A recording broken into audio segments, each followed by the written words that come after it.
नमस्कार, स्वागत आहे तुमचं माझ्या यूट्यूब चॅनलमध्ये, ज्याचं नाव आहे स्वामी भक्ती मराठी. 19 एप्रिल 2026 तर या दिवशी आलेली आहे अक्षय तृतीया. अतिशय महत्त्वाचा आणि शुभ असा हा दिवस आहे आणि या दिवशी आपण अनेक वस्तूंची खरेदी करत असतो. त्यासोबतच या दिवशी आपल्याला चुकून देखील या काही वस्तूंची खरेदी करायची नाही. जर या वस्तू खरेदी तुम्ही घरामध्ये केल्या तर यामुळे दारिद्र्य येते, संकट, आर्थिक, मानसिक, शारीरिक संकटांची सुरुवात होऊ शकते. त्यामुळे चुकून देखील अक्षय तृतीयाच्या दिवशी या वस्तूंची खरेदी करू नका. तर त्या कोणत्या वस्तू आहेत तर हेच आपण या व्हिडिओमध्ये बघणार आहोत. तर व्हिडिओ स्किप न करता संपूर्ण बघा आणि जे कोणी नवीन असेल या चॅनलवरती तर सबस्क्राईब करा. तर अक्षय तृतीया हा 3.5 मुहूर्तांपैकी एक शुभ मुहूर्त मानला जातो आणि या दिवशी बरेचसे लोक बऱ्याच वस्तूंची खरेदी करत असतात, नवीन गुंतवणूक करतात, नवीन गोष्टींची सुरुवात करतात. यासोबतच सोनं चांदी खरेदी करत असतात, नवीन घर बुक करतात, वाहन खरेदी करत असतात. खूप महत्त्वाचा आणि शुभ हा दिवस मानला जातो. पण जर या शुभ दिवशी आपल्याकडून जर काही चुका झाल्या तर त्याचे वाईट परिणाम देखील आपल्याला भोगावे लागतात.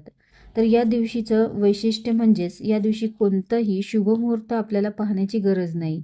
संपूर्ण दिवसच हा शुभ मानला जातो आणि बरेच लोक या दिवशी अनेक वस्तू खरेदी करत असतात. बऱ्याच वेळी कळत नकळत काही गोष्टी आपण खरेदी करतो, ज्यामुळे आपल्या घरामध्ये मोठं नुकसान होतं. माता लक्ष्मी नाराज होऊन निघून जाते. त्यासोबतच या दिवशी अशा काही गोष्टी खरेदी केल्या तर त्या अक्षय काळ आपल्यासोबत असतात.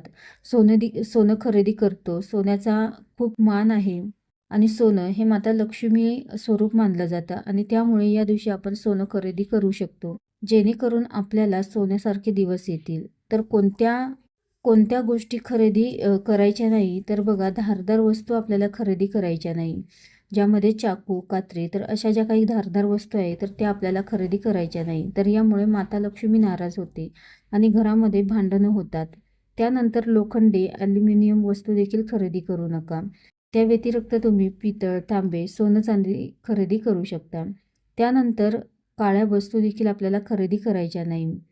तामसिक व त्या अशुभ मानल्या जातात आणि यामध्ये नकारात्मकता जास्त प्रमाणामध्ये असते आणि अशुभ गोष्टी जास्त त्याकडे आकर्षित होतात. त्यानंतर काटेरी रोपटं, तर हे देखील या दिवशी खरेदी करून घरामध्ये आणू नका. तर याने देखील वास्तुदोष घरामध्ये निर्माण होतो, नकारात्मकता वाढते आणि परिणामी माता लक्ष्मी आपल्या घरामधून निघून जाते. त्यानंतर लाकडी वस्तू देखील या दिवशी खरेदी करू नये, तर याने घरातील सुख समृद्धी निघून जाते.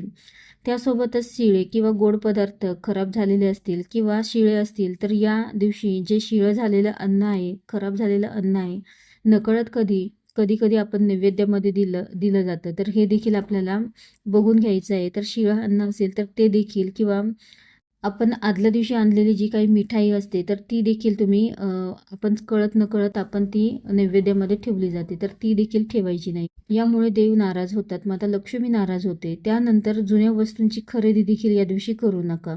मग ती कोणतीही वस्तू असो, पण ती देखील आपल्याला या दिवशी खरेदी करायची नाही. त्यासोबतच प्लॅस्टिक वस्तू देखील या दिवशी खरेदी करू नका आणि यासोबतच अत्यंत महत्त्वाचं म्हणजेच या दिवशी कोणालाही उधार पैसे देऊ नये.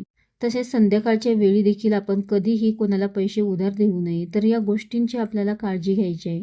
अत्यंत महत्त्वाचा आणि शुभ असा हा दिवस आहे. त्यामुळे या दिवशी आपण या काही गोष्टी खरेदी करू नका, ज्यामुळे माता लक्ष्मी नाराज होईल आणि परिणामी ती आपल्या घरामधून निघून जाईल आणि यामुळे आपल्या आर्थिक अडचणी देखील वाढू शकतात आणि आपल्या घरामध्ये दारिद्र्य येऊ शकते. त्यामुळे या वस्तू ज्या काही वस्तू आहेत तर या चुकून देखील आपल्याला अक्षय तृतीयाच्या दिवशी किंवा इतर जे काही शुभ दिवस असतात तर त्या दिवशी चुकूनही खरेदी करू नये.